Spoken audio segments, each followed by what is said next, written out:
Hello, and welcome back to another episode of Glowed Up and Woke, where we discuss anything having to do with energy, raising consciousness, anything that gets us into a state of joyful, vibrant health and conscious awareness in life. And this is part three of a three-part video discussing the science and the neuroscience and the physics behind intuition, as well as some other spiritual concepts, spiritual experiences, religious sort of experiences. So, where I left off in my second video is where I'm describing how, in order for the body to generate the field antenna, which basically goes online and receives a signal from source, divine, or just the universe, there is a field, an intelligence, or a space-time memory. There is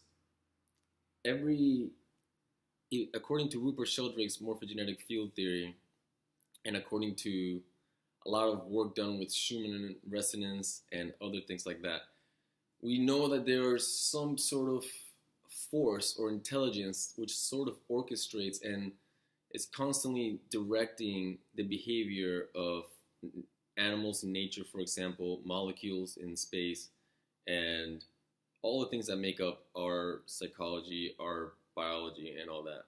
So, for example, if you ever see bees performing very complex behaviors, it's not because someone is shouting out orders to make sure that they're all working in sync.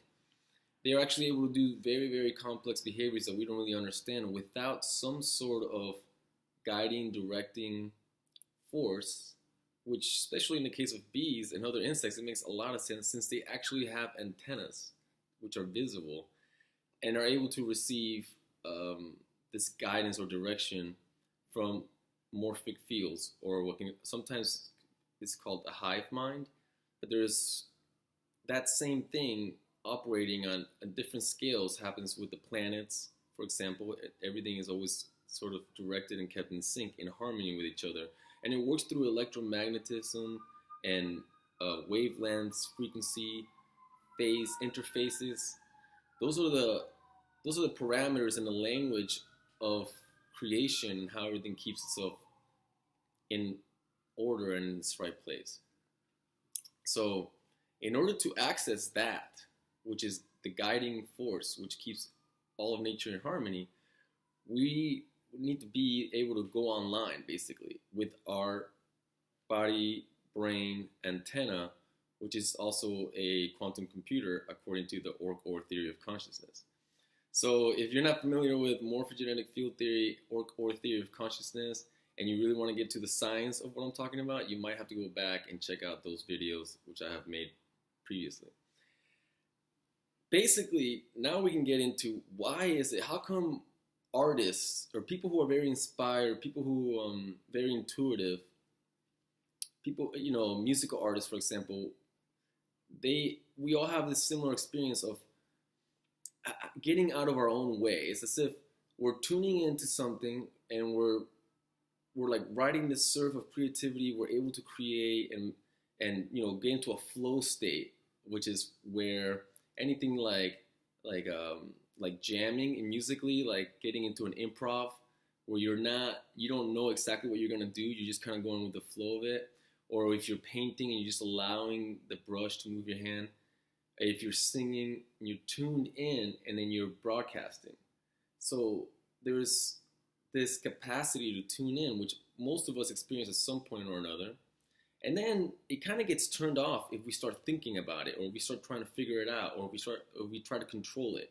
That's when the left brain has come in and become dominant again.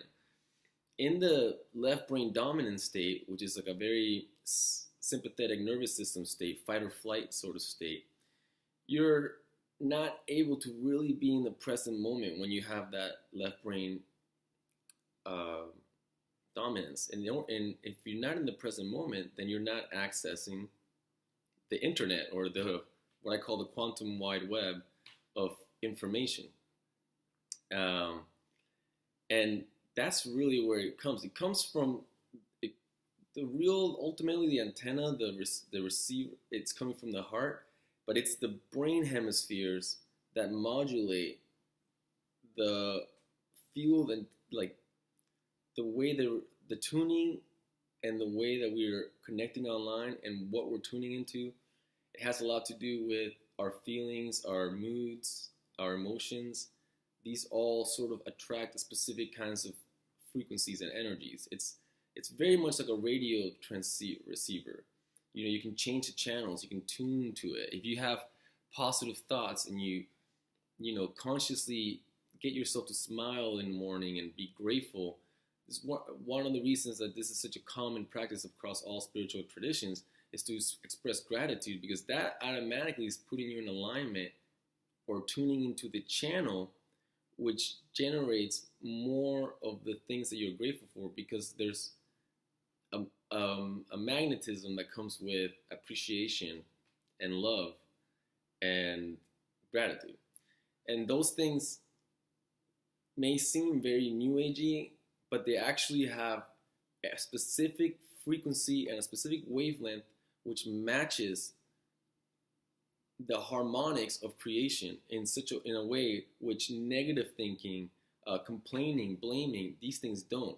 And if anybody is very sensitive to the electromagnetic fields that are generated by the body, and just the flow and the current of bioelectromagnetism, which is considered also chi or life force or prana, or even all these, all these like hot names, kundalini, all these names in spirituality that have become very trendy now, they are actually forms of electromagnetism and possibly other energies that we haven't measured yet, but we definitely have empirical evidence for the electromagnetic field generated by the heart, the brain, and the fact that the brain really uses a language of this field and energy. For example, in the neurons, the synapse is very electric, and then there's a chemical component, but the chemical component comes after. The actual electrical charge and the frequencies, they determine the shape of the cell, the function of the cell, how receptive this cell or the neuron is to messages coming in, which part of the brain is more active than the other. All these things are determined by invisible forces which act upon our biology, much like invisible forces which act upon the ocean are creating the waves that we see. The waves are not generated by the ocean itself. If you leave the ocean alone, there will be no waves. It'll just be flat. There's no activity. So the wind and the gravity and all these forces which act upon the ocean can be likened to the field, which is the biofield of the human body, and the environment around the human body, which is extremely influenced by thoughts, intentions, feelings, beliefs, dispositions, your attitude as you approach something. The left brain is almost like a backup. When you're in that fight or flight and you're just trying to figure it out, you're calculating, you're making your decisions based on the past. You're making your decisions based on programming which you yourself didn't even choose. So it's almost like you go offline because your right brain is not connecting to the heart enough to generate that connection, and you're in this fight or flight, I gotta get this done, or I gotta protect myself, whatever it is, where you are the doer. And again, another spiritual concept where they say don't be relinquish the doer and just observe. And this thinking, mental, active left brain mind takes us out of the moment and puts us into basically our past. It's just like we start running on automatic. We start running based on our programming, which again is not freely chosen. So if you really want to experience freedom, then that requires this connection. One has to be online, and also you have to be grounded. What has been called the root chakra, or just the lower end of the electromagnetic spectrum or electromagnetic field, of the human body, to actually ground and connect to the electromagnetic field of the Earth, which is an immense source of energy, an immense source of power, like actual electromagnetic.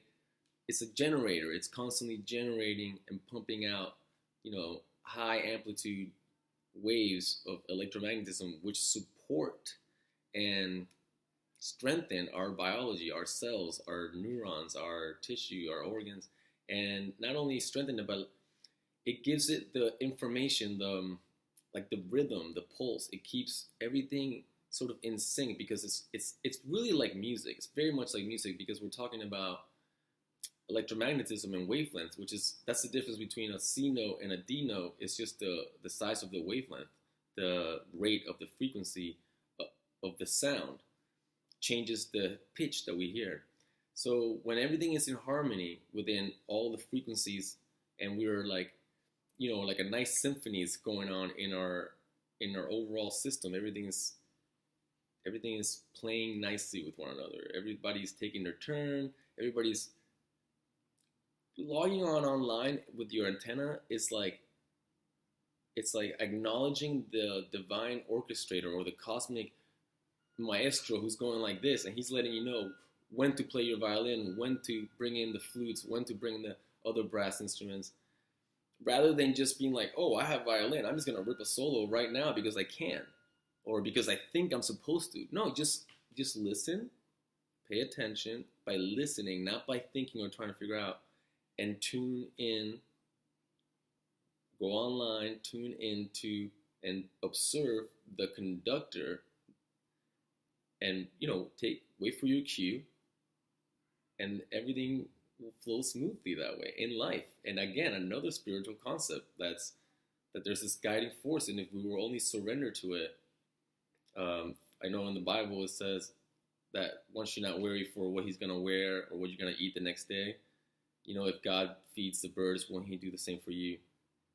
It's this idea that there is a guiding power, a greater expanded consciousness, which is guiding all the parts of the whole. All the parts that make up the whole are guided.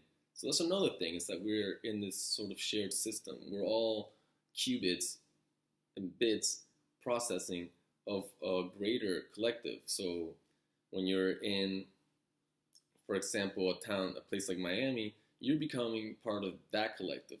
Just like all your cells work together to collectively create one antenna, which receives specific, for me it would be Mario-specific signaling from the cosmic divine source orchestrator that I'm talking about. The same way, when you're in a city, that whole city has a collective frequency antenna tuning, which is receiving, and everybody that's in that town is sort of like being influenced by it and being part of the wave that is formed by that collective. And you can really sense it if you're sensitive and you're in a town like Miami, versus if you go to a town such as, I don't know, Sedona, Arizona, Santa Cruz, California, smaller towns where there's a lot of people dedicated to conscious living and quiet sort of meditative practices. Or even if you go to like India or something like that, people often report that they feel this amazing, support in their ability to still their mind and calm their mind. Well, that happens via entrainment. Entrainment is how energy generated by me sort of vibrates, and then whatever it comes into contact to, it also it creates an entrainment where that thing is also vibrating at the same rate that I'm vibrating via entrainment. So it's called resonance entrainment, and I'll have to make another video about that because I'm out of time. So I hope this was helpful, and I hope you liked it. If you do, please comment and share, and I'll see you again soon. Blessings.